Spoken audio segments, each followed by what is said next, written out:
A very good morning friends. और आज हम बात करने वाले हैं गेट वर्सेस जीपैट के बारे में कि इन दोनों का जो है आपको बेनिफिट क्या मिलता है अगर आप क्वालिफाई कर लेते हैं। तो हम इन दोनों के बारे में डिस्कस करेंगे। तो अगर हम टू द पॉइंट बात करें गेट और जीपैट के बारे में तो कुछ बातें हैं। पहले जो है आपका जीपैट नहीं होता था, सिर्फ आपका जो है गेट एग्ज़ाम होता था और उसी में आपका जो फार्मा एग्ज़ाम है वो इंक्लूड होता था। हालांकि अब भी फार्मास्यूटिकल टेक्नोलॉजी कुछ जो गेट के एग्ज़ाम्स है उसमें आपके एलिजिबल हैं स्टूडेंट्स। तो graduate aptitude test in engineering और ग्रेजुएट फार्मेसी एप्टीट्यूड टेस्ट, इसके बारे में आपको सबको आई थिंक पता होगा पहले से। अब जो गेट है ये आपका एक इंटरनेशनल एग्ज़ाम हो जाता है, क्योंकि इसमें आप देखेंगे जो दूसरी कंट्रीज़ हैं उनके भी स्टूडेंट्स पार्टिसिपेट करते हैं। और जीपैट में देखेंगे तो मोस्टली आपके जो इंडिया के कैंडिडेट्स हैं वहीं रहते हैं। अब इससे बाद आप जो देखते हैं IISc, IITs और दूसरे जो इंस्टीट्यूट है उसमें आपका एडमिशन हो सकता है। यहाँ पर भी एम फॉर्म में एडमिशन तो होता ही होता है, इसके साथ आप देखेंगे आप जीपैट के थ्रू IIScs में और कुछ IITs में भी एडमिशन ले सकते हैं। तो दोनों की जो है वो आपकी एक अच्छी वैल्यू है जगह पर। हाँ, कुछ इंस्टीट्यूट्स हैं जहाँ पर जीपैट को नहीं माना जाता है, जैसे आप JNU देखेंगे या फिर आप दिल्ली यूनिवर्सिटी देखेंगे, तो कई जगह पर जीपैट को इतना प्रेफरेंस नहीं है जितना गेट को है। हालांकि दोनों एक ही इक्वली ही वैल्यूएबल होनी चाहिए, लेकिन फिर भी गेट जो है थोड़ा हायर आपका वैल्यूएबल रहता है, क्योंकि आप गेट कर लेते हैं तो आपको बायो इंजीनियरिंग या जो बायोटेक्नोलॉजी इंजीनियरिंग है तो उन कोर्सेज़ में जो है आप गेट के थ्रू ईजिली जा सकते हैं। एम फॉर्म के थ्रू आपको थोड़ा सा टिपिकल रहता है। तो इसमें आप ज़्यादातर देखेंगे आप एम फॉर्म में एडमिशन लेते हैं जिसमें आपको स्कॉलरशिप मिलती है, और MBA में भी एडमिशन मिलता है। और कुछ इंस्टीट्यूट हैं जैसे डिप्सा, डिप्सरू है, वहाँ पर MBA वालों को भी स्कॉलरशिप मिलती है। जनरली आप यहाँ पे देखेंगे तो ये आपका MTech से रहता है गेट, जो आपकी डिफरेंट फील्ड्स हैं उसमें होता है। अब बी फॉर्म स्टूडेंट आपके एलिजिबल है जीपैट देने के लिए, एम फॉर्म वाले भी देते हैं PhD में एडमिशन लेने के लिए, तो वो सब रहता है। अगर आप IASc की बात करें तो यहाँ पर आई थिंक जो है आपका ड्रग डिस्कवरी में जो है आई थिंक फार्मा वाले एलिजिबल है यहाँ पर, जो ड्रग डिस्कवरी से या से रिलेटेड जो काम होता है या फाइटो कंस्टिट्यूएंट से रिलेटेड काम होता है उसमें एलिजिबल है।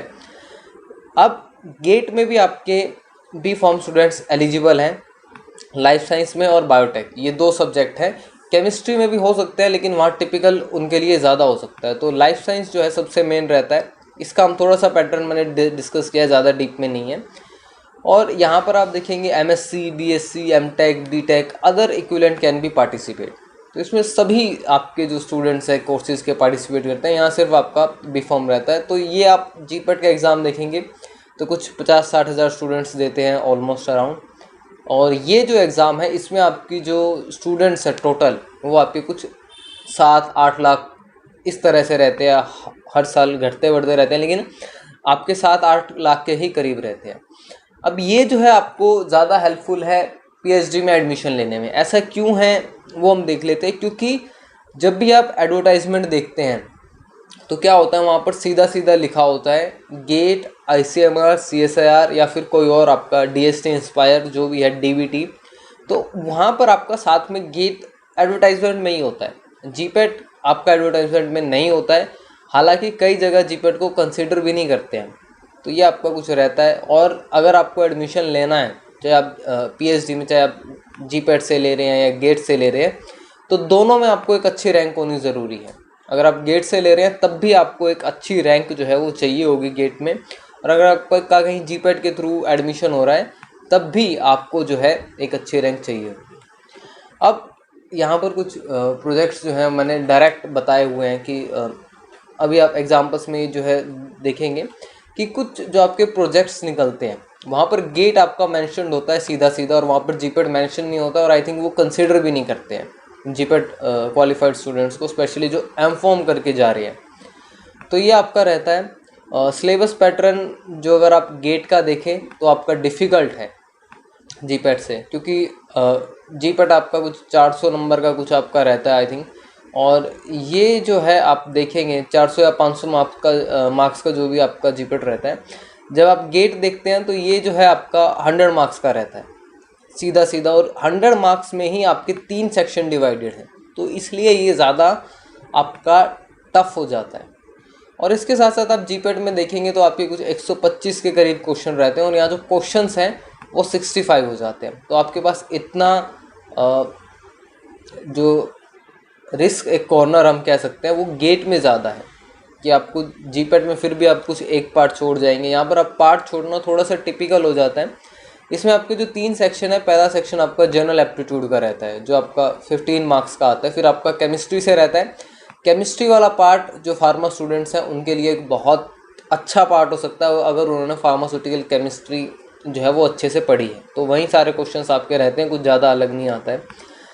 ये पार्ट भी आपके लिए हो सकता है इजी आता है, कोई ज़्यादा आपका टिपिकल नहीं है। अगर आप 15 में से 7 या 8 भी स्कोर कर लेते हैं इस पार्ट में तो आपका ठीक रहेगा। लाइफ साइंस पार्ट में आपको बहुत सारे ऑप्शंस मिलते हैं, zoology, botany, biochemistry, microbiology and food technology. इसमें से आपको 2 सेक्शंस अटैम्प्ट करने होते हैं। अगर कोई फार्मा स्टूडेंट्स आपका फॉर्म भरता है तो वो मोस्टली आपका बायोकेमिस्ट्री या फिर आपका माइक्रोबायोलॉजी, इन 2 सेक्शंस को ही जो है वो करता है। कुछ लोग बॉटनी की तरफ चले जाते हैं क्योंकि कई बार बॉटनी में आप देखेंगे फार्माकोग्नोसिस से जो रिलेटेड क्वेश्चन है वो आपको पूछ लिए जाते हैं। और जूलॉजी जो लोग अटैम्प्ट करते हैं उसमें आप देखेंगे कि ह्यूमन फिजियोलॉजी से क्वेश्चन और 1-2 क्वेश्चन आपके फार्माकोलॉजी से ये आपके रहते हैं। तो ये 4 आपके लिए खुले हैं। Food technology I think rarely कोई फार्मा स्टूडेंट्स जो होगा वो अप्लाई इसमें करता है आपके जो क्वेश्चंस है इसके। हालांकि मोस्टली आपका बायोकेमिस्ट्री और माइक्रो से ही रहता है। तो आप ये 2 सब्जेक्ट्स अप्लाई कर सकते हैं। तो इस तरह का आपका पैटर्न रहता है। 15 जो आपका जनरल एप्टीट्यूड है इसमें आपका कुछ 1 क्वेश्चन आपका ग्राफ का रहता है, 2 क्वेश्चन आपके इंग्लिश से वर्बल जो आपका रीजनिंग होता है उससे रहते हैं। तो आपका 15 मार्क्स का रहता है। 25 की आपकी केमिस्ट्री रहती है। 60 मार्क्स के जो आपके 2 सेक्शन यानी 30 के, अगर कोई बायोकेमिस्ट्री माइक्रो कर रहा है तो 30 नंबर की आपकी बायोकेमिस्ट्री और 30 की माइक्रो, तो आपका 100 जो है वो पूरा हो जाता है। नेगेटिव मार्किंग देखेंगे तो इसका पैटर्न बहुत ज़्यादा डिफरेंट है। अगर आपको रिक्वायर्ड होगा तो मैं एक अलग वीडियो में डिस्कस कर दूंगा कि किस तरह से नेगेटिव पैटर्न होता है। नहीं तो ये वीडियो थोड़ा सा बड़ा हो जाता है क्योंकि इसमें पैटर्न जो है सेक्शंस और क्वेश्चंस के हिसाब से किस में नेगेटिव मार्किंग है किस में नहीं है। जनरली जो है वो 1/3 रहता है जो आपका नेगेटिव मार्किंग का, लेकिन वो चेंज होता रहता है सेक्शंस के हिसाब से।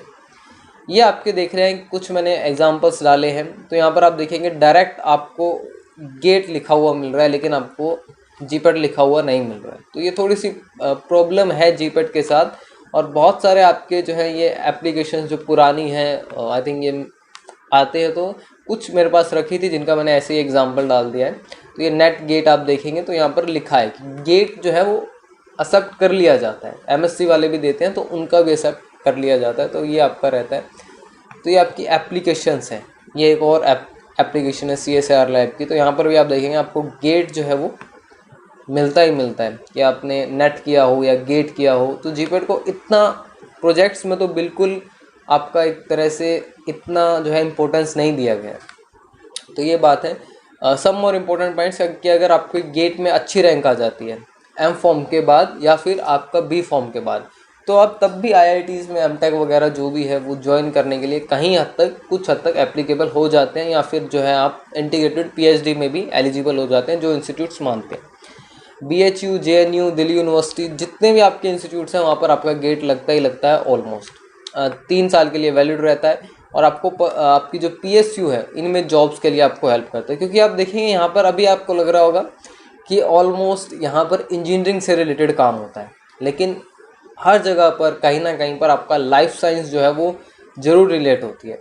जैसे आप इंडियन ऑयल देख रहे हैं, IOCL देख रहे हैं, तो इससे रिलेटेड जो कोर्सेज हैं, पेट्रोलियम प्रोडक्ट्स आपका फार्मा में यूज़ होता है, सर्फेक्टेंट्स हो गए आपके, जो डिफरेंट तरीके की फॉर्मुलेशन में एक्सिपिएंट्स यूज़ होते हैं, ग्लिसरीन है, ग्लिसरॉल है, जो भी आपका है पेट्रोलियम प्रोडक्ट है वो लाइफ साइंस में होता है। ब्रैक में आपका लाइफ साइंस का काम होता है, HAL है। तो ये सारी आपकी गवर्नमेंट जो है ऑलमोस्ट रहता है। मेट्रो है, भारत पेट्रोलियम है, पावर ग्रिड है। तो इनमें हर जगह आप देखेंगे कहीं ना कहीं, स्पेशली DRDO में इनके न्यूक्लियर मेडिसिन के सेंटर हैं। तो आपको हमेशा कहीं ना कहीं पर आपका हेल्प ही होगा अगर आप एग्ज़ाम दे लेते हैं। तो ये इतने सारे इंस्टीट्यूट्स हैं जिनमें आपको गेट के थ्रू जो है रिक्रूटमेंट मिलती है। स्पेशली लिखा होता है कि गेट क्वालिफाइड पर्सन ही जो है वो अप्लाई करें। तो आई थिंक ये एक ओवरव्यू सा था जो आपको आई थिंक हेल्प करेगा। So I hope you like the video. You can press the subscribe button. Thank you so much.